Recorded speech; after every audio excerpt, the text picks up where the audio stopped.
The phone. The icon of what we believe to be a new era of driver distraction, taking our hands, eyes, and minds off the road. But along with the phone, there's an array of other distractions that need to be rolled up into a single realization that we have let attentiveness at the wheel slip. Nearly 70% of all car accidents in the U.S. involve distraction, and even when no crash happens, we're distracted while driving in some way 52% of the time. Says who? The Virginia Tech Transportation Institute.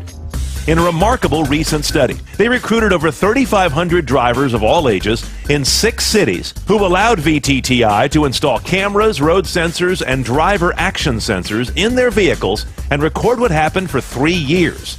Dialing a phone, that stood out to begin with. Even though we spend very little time doing it, it has a huge impact on collision risk increase at the time. Reading and writing, reaching for things in the car, staring out away from the road, and of course texting rounded out the top 5 risk increasers.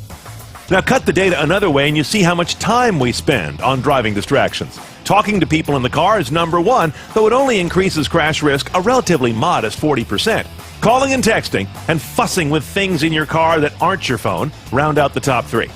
Putting on makeup, eating and drinking, and tending to personal hygiene actually come in low in terms of time spent.